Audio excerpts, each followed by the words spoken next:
তোমরা যারা স্টেট ইউনিভার্সিটির আন্ডারে ফিফথ সেমিস্টারে পড়াশোনা করছো এবং পাসে অর্থাৎ মাইনর পেপার হিসেবে পলিটিক্যাল সায়েন্স রয়েছে, তারা আশা করি আজকে পরীক্ষাটা খুব ভালো দিয়েছো। আজকে তোমাদের যে পরীক্ষাটা ছিল, পরীক্ষার সাজেশানটা আমি আমার চ্যানেলে বেশ কিছুদিন আগে আমি পোস্ট করেছিলাম তোমাদের সুবিধার্থে। সেই সাজেশান থেকে 100% কমন এসেছে। আমি যেমনটি বলেছিলাম 100% সম্পূর্ণ সাজেশানটা থেকে কমন পাবে, ঠিক সেম 100% তোমরা কমন পেয়েছো এবং সব থেকে কম কোশ্চেন পড়ে। আমি 10 নাম্বারের জন্য 10টি কোশ্চেনে রেখেছিলাম। আমি বলেছিলাম এখান থেকে তোমরা যে ইউনিট দুটো আসে, দুটো ইউনিট, প্রতিটা ইউনিট থেকে 4টে করে কোশ্চেন আসে। আমি বলেছিলাম যে প্রতিটা ইউনিট থেকেই তোমরা দুটো করে যে লিখতে হবে, দুটো করে কমন পাবে। তোমাদের সৌভাগ্য যে তোমরা 3টে করে কোশ্চেন কমন পেয়েছো, অর্থাৎ প্রকৃতার্থে বলতে গেলে এই 10টা কোশ্চেনের মধ্যে তোমরা 6টা কোশ্চেন অবশ্যই কমন পেয়েছো, তোমাদের লিখতে হবে 4টে। চলো আমরা দেখে নিই যে কোশ্চেনগুলো কী কী। দেখো, প্রথম কোশ্চেন তোমাদের কোশ্চেনে রয়েছে 10 নাম্বারের ইউনিট 1 থেকে।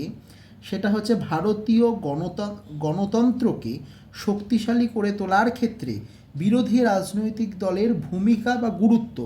বিরোধী রাজনৈতিক দল, কোশ্চেনটা আমার সাজেশানে হুবাহু কমন এসেছে। বিরোধী রাজনৈতিক দলের যে কোশ্চেনটা তোমরা দেখতে পাচ্ছ, সেই কোশ্চেনটা আমার সাজেশানের দেখো 8 নম্বর কোশ্চেনে রয়েছে। এই 8 নম্বর কোশ্চেনটা বলছে ভারতীয় রাজনীতিতে বিরোধী দলের ভূমিকা আলোচনা করো। হুবাহু কোশ্চেন, এই কোশ্চেনটাই হচ্ছে তোমাদের পরীক্ষাতে প্রথমেই রেখেছে, যেটা আমিও এখানে দিয়েছি। পরের কোশ্চেন দেখো তোমাদের কোনটা করেছে। পরের কোশ্চেন দিয়েছে ইউনিট 1 থেকে, তোমাদের বলেছে ভারতের দল ব্যবস্থার প্রধান বৈশিষ্ট্যগুলো আলোচনা করো। দেখো, আমার সাজেশানের প্রথম কোশ্চেন ভারতে দল ব্যবস্থার বৈশিষ্ট্যগুলো আলোচনা করো। পেয়েছো? কোশ্চেনটা তোমাদেরও এসেছে এবং আমার সাজেশানেও প্রথমেই দেওয়া রয়েছে। আমি যখন আগের দিন ভিডিও করেছিলাম, আমি কিন্তু বলেছিলাম কোশ্চেনটা কতটা গুরুত্বপূর্ণ। নেক্সট দেখো আরেকটা কোশ্চেন, যেটা হচ্ছে তোমাদের কোশ্চেন পেপারে ইউনিট 1-এর এল নম্বর কোশ্চেন। দেখো, এল নম্বর কোশ্চেনে রয়েছে ভারতে নির্বাচন কমিশনের গঠন ও কার্যাবলী। দেখো, তোমাদের সাজেশানের 5 নম্বর কোশ্চেন আছে ভারতে নির্বাচন কমিশনের গঠন ও কার্যাবলী বর্ণনা করো।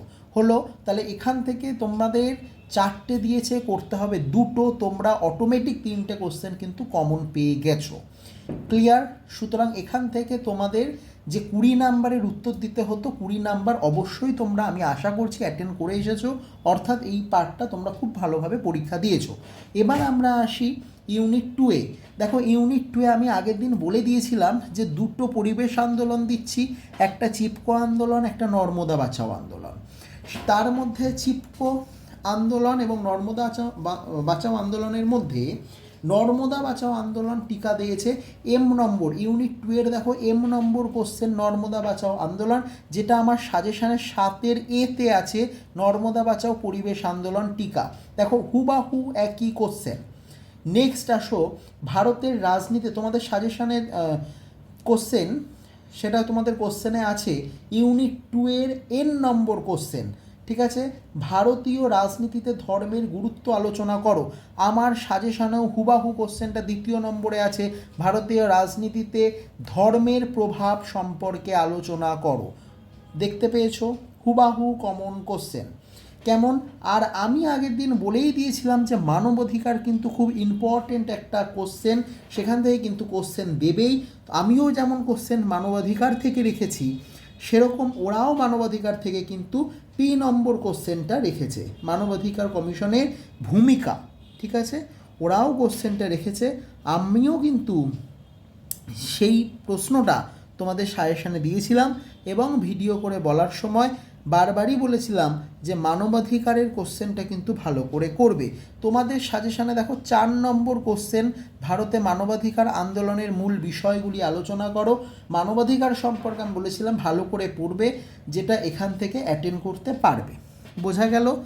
আশা করি তোমরা বুঝতে পারলে যে তোমাদের সাজেশান কতটা কমন এসেছে এবং কত কম সংখ্যক কোশ্চেন পড়ে তোমরা সম্পূর্ণ 100% নম্বর তোমরা কমন পেয়েছো। বট কোশ্চেনের দিক থেকে আমি পরিষ্কার করে সেটা তোমাদেরকে দেখিয়ে দিলাম। সব থেকে ইউটিউবের বুকে সব থেকে কম সাজেশানে তোমরা সব থেকে বেশি কমন পেয়েছো। মান 10-এর কোশ্চেনগুলো যেগুলো আমি তোমাদেরকে ভালো করে দেখিয়ে বুঝিয়ে দিলাম, আশা করি তোমরা প্রত্যেকে এখান থেকে অ্যান্সার করে আসতে পেরেছো। এবার আসো মান 2-এ।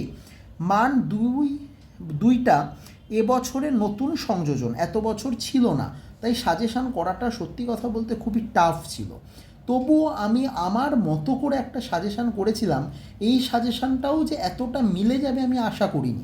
দেখো, আমি আগের দিন তোমাদেরকে বলেছিলাম যে প্রথম যে কোশ্চেনটা ভারতীয় দল ব্যবস্থার বৈশিষ্ট্য, এই কোশ্চেনটা আমি ভিডিওতে দেখবে বলেছিলাম যে এখান থেকে কিন্তু দুটো বৈশিষ্ট্য দিয়ে দুয়ে দিতে পারে। দেখো সেম দিয়েছে কিন্তু দল ব্যবস্থার বৈশিষ্ট্য, দেখতে পাচ্ছ 1 নম্বর মান 10-এর 1 নম্বর ভারতের দল ব্যবস্থার বৈশিষ্ট্যগুলি আলোচনা করো। এখান থেকে দুটো বৈশিষ্ট্য লিখে দিলেই কিন্তু 2 নাম্বার হয়ে যাবে।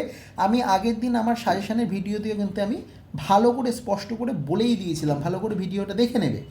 আচ্ছা, নেক্সট আছে দেখো জোট রাজনীতির সংজ্ঞা। দেখো আমি কতগুলো সংজ্ঞা দিয়েছিলাম। 7 নম্বর দেখতে পেয়েছো, 7 নম্বর সংজ্ঞা। এই সংজ্ঞার মধ্যে দেখো জি নম্বরে আছে জোট রাজনীতি, পেয়েছো জোট রাজনীতি। দেখো হুবাহু কোশ্চেন কিন্তু তোমাদেরকেও দেওয়া হয়েছে জোট রাজনীতির সংজ্ঞা। ক্লিয়ার? এটাও তার মানে তোমরা কমন পেলে।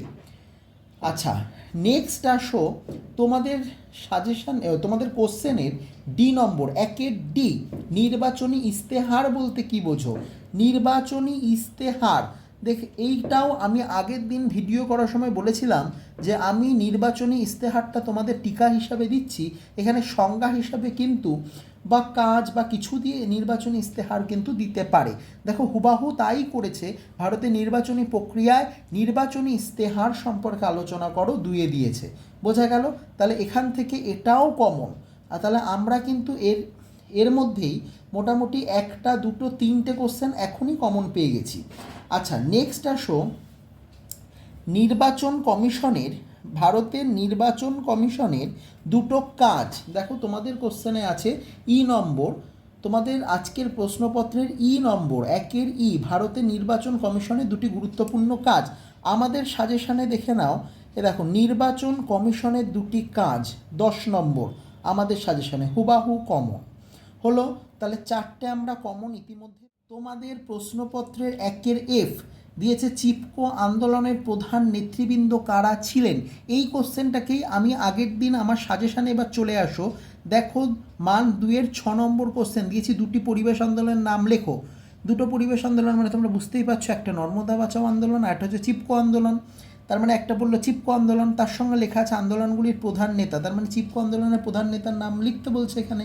দেখো সেই কোশ্চেনটাই কিন্তু আমাদের এফে কিন্তু দিয়েছে। বোঝা গেল? তার মানে এই কোশ্চেনটাও কিন্তু আমাদের কিন্তু হুবাহু কমন। বোঝাতে পারলাম? তার মানে আমি বলতে চাইছি আমি যে কোশ্চেনগুলো দিয়েছি সেই কোশ্চেনগুলো কিন্তু তোমাদের অত্যন্ত অত্যন্ত কমন এসেছে কোশ্চেনগুলো থেকে। এবং আমি মনে হয় ইউটিউবের বুকে সব থেকে মান 2-এর জন্য কম কোশ্চেন দিয়েছি 12টা। কেউ হয়তো দেয়নি 12টা কোশ্চেন। তোমরা এই 12টার মধ্যে হুবাহু তোমাদেরকে মিলিয়ে দিলাম যে 5টা কোশ্চেন তোমরা কমন পেলে কি না, আর 10-এরগুলো আমি তোমাদেরকে দেখিয়ে দিলাম তোমরা কমন পেলে কি না। হুবাহু কমন এসেছে, অত্যন্ত ভালো কোশ্চেন এসেছে, একদম আশা তোমরা চিন্তা করবে না, প্রত্যেকের ভালো রেজাল্ট হবে। যারা আমার ভিডিও দেখেছো, পড়াশোনা করেছো আমার ভিডিও দেখার জন্য এবং সেইভাবে পড়াশোনা করার জন্য, তোমাদের পরীক্ষা অবশ্যই ভালো হবে। আরও তোমাদের উত্তরোত্তর শ্রীবৃদ্ধি ঘটুক। তোমরা আমার চ্যানেলটাকে অবশ্যই এভাবে দেখতে থাকো, আমার পাশে থেকো। আমি তোমাদেরকে যতটা পারবো সাহায্য করবার চেষ্টা করব, এই কথা আমি তোমাদেরকে দিলাম। প্রত্যেকে ভালো করে পড়াশোনা করো, কোনো অসুবিধা হলে তো আমি আছি এবং আমি এরকম সাজেশান পোস্ট করতে থাকবো। তাই তোমরা আমার চ্যানেলটাকে যারা এখনও সাবস্ক্রাইব করোনি, তাই লাইক সাবস্ক্রাইব করে দিও এবং আমার সঙ্গে থেকো, বন্ধুদের মধ্যে শেয়ার করে দিও। এরকম আরও তোমরা যাতে উপকৃত হও তার সচেষ্ট বা তার চেষ্টা আমি কিন্তু করে যাব।